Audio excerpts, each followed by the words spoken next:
हजारो लोकांना आपल्या रील्सने हसवणारी, प्रेरणा देणारी आणि सोशल मीडियावर लोकप्रिय असलेली रोहिणी पाराध्ये आज स्वतःच कायमची शांत झाली.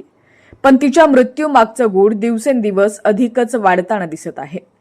मंगळवेढा तालुक्यातील ब्रह्मपुरी येथील प्रसिद्ध रील स्टार आणि हॉटेल ग्रामपंचायतची मालकीण रोहिणी पाराध्ये हिने 26 मे रोजी हॉटेलच्या किचनमध्ये आयुष्याचा शेवट करून घेतला.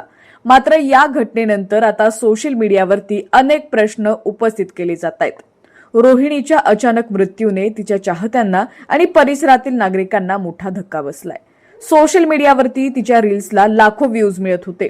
एक यशस्वी महिला उद्योजक आणि लोकप्रिय रील स्टार अशी तिची ओळख होती.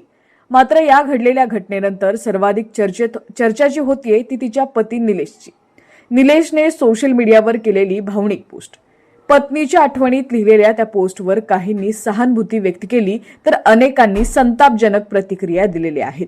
नेटकऱ्यांचा सर्वात मोठा प्रश्न आहे की ज्यावेळी रोहिणीने हॉटेलच्या स्वयंपाकघरात हे टोकाचं पाऊल उचललं त्यावेळी निलेश नेमका कुठे होता. स्थानिक चर्चेनुसार निलेश हॉटेलच्या बाहेर बसला होता असा दावा केला जातोय. त्यामुळे रोहिणी एवढं टोकाचं पाऊल उचलत असताना परिस्थिती काय होती हा प्रश्न अधिक गडद होत आहे.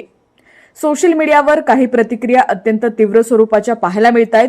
ती तुझी पत्नी होती, मोलकरीण नव्हती, मालकीन म्हणायचं आणि दिवसभर काम मात्र तिच्याकडूनच करून घ्यायचं, अशा कमेंट्स मोठ्या प्रमाणात व्हायरल होत आहेत.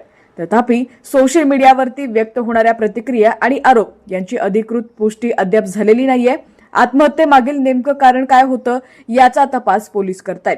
तपास पूर्ण होण्यापूर्वी कोणताही निकष काढणं योग्य ठरणार नाही.